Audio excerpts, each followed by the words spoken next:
back in 1985. Complications didn't happen. The people didn't meet. Now they finally got all the people for it. Well, on it now. 3 blacks, 3 whites. Supposed to have a meeting sometime this month. The meeting isn't set yet, but finally, after 26 years or so, the Biracial Commission will look at race-related issues in the West Memphis Fire Department. Well, I'm always suspicious of those kind of contrived organizations because unless a body is independent of the very people who make the decisions, then nothing will get done. It'll just be a sham, and it'll look like it's okay. It'll give them some rationalization for saying that they're being fair, but ultimately not. What we need is an independent commission that has the investigatory and power to look at individual cases of discrimination in hiring as well in treatment of city and county employees. That's the bottom line. And if we don't have that, we have nothing. Because you have these kinds of commissions set up all around the country, and they just meet and talk. And the people that are on those commissions actually work for the people that make the decisions. So how far do you think that's going to go? I mean, as long as he who pays the piper calls the tune, bottom line. So when you ask people who work for the city, who work for the county, to make decisions that may conflict with the very people that hire them and that has the power to hire and fire them, what are you going to have? It has to be independent. So I don't think very much of it. Beautiful, getting a 2-shot. Talking to Gately. It's Gately, right? Yeah, that's what I hear, yeah. Yeah. I've never met him. I've seen him. Okay. Type A personality. Yeah, it seemed a little bit like it. Did he seem that way to you? He seemed kind of gruff. He didn't want to talk on camera and everything. So, Well, I mean, usually believe what you know. He is exactly what he is. Now, keep in mind that if he wasn't that kind of person, they wouldn't have put him in that position. But the mayor and people like him put people in positions that he knows that will be accountable to him and will have the kind of behavior that he wants them to have. The bottom line is, are we on camera? Nope, I'm just rolling. The bottom line is that the fireman job and the police job are pretty decent jobs for a small town. Yeah. And so, so how many black firemen do you have? Yeah, I don't know. Well, I was told you had about 14 firemen. I hadn't really sat down to do the investigation, but I know they've got somewhere between, I don't know, some have said as many as 90 people in the fire department. That may be too many, I don't know. But we were told there were 14 black. And in the city that's 66, 67% black, what does that tell you? Right. Same way with the police department. Right. You probably got 5, 6, or 7 blacks on the police department that has 75 officers. What does that tell you? I mean, so we don't have to go any further than that. When you look in city departments, you got 1 black department head in the city. When you go to the Crittenden County Courthouse, how many blacks do you see working at the courthouse? 3.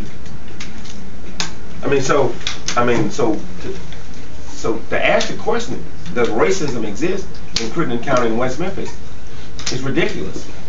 The question should be, what are we going to do about it? Right. So when you got race and sex-based decisions being made, the question is what to do about it. You have to have some sort of independent body that's outside of the reach of, because if I had a job in West Memphis or Crittenden County, I'd lose it. Trust me, the mayor would make a call, the former mayor would make a call, and they'd get me. Right now, they're doing everything that they can do to look into my records to see if they can find something to use against me. Of course they do that. Why wouldn't they? I mean, you see this stuff on TV. It's real. This stuff is real. And the fact that people are afraid to say anything, people are afraid to do anything. Most of the blacks on the city council actually work for these people. They get paid for their campaigns. So that's why on our Facebook we're posting financial disclosure statements to put an end to this kind of stuff. But if people tolerate it, then you get what you deserve. Yeah. You were told that a girl couldn't do that. Mm-hmm. More and more. Were you offended? Oh yeah. I'm not offended you, Bob. The guy. When you went and shared that with other people, what was their response? Most people were as offended as me, but you know. But they wouldn't do anything about it. See, it's hard to be offended at the mayor when you work for the mayor. Right. It's hard to be offended about not getting. You mad because you didn't get promoted on the fire department, but who are you going to talk to? The general manager at Fox, who hired me, I worked there for 5 years. Actually told me, like it believes in any kind of personal, emotional responsibility that he wouldn't be responsible if I got hurt out there on the street. But if I really wanted to go, he used to try to. So I entertain those kind of. I'm covering most of the boys in the club. Well, I entertain. but consider this. You know, for literally generations, people like me have existed as either slaves, or they have been violated, lynched, murdered, killed. I mean, this is not a laughing matter. This is serious business. And so essentially, the system sort of culturally engineers the way that people think. Yeah. And so ultimately, the way that people think ultimately works against them. They'll start to embrace these things just to go along to get along. So you got all these blacks on the fire department, but most won't speak up. They're afraid they're gonna lose their job. Yeah. So they need us to speak up for them. Yeah. They need somebody else to speak. But I don't like that either. I think that you need to put your life on the line. You need to put your livelihood on the line, because it's through that process that you feel empowered. You know. Yeah. So you and I always talk about Jesus, but I mean, in the story of Jesus, you don't see Jesus sitting back keeping his mouth shut.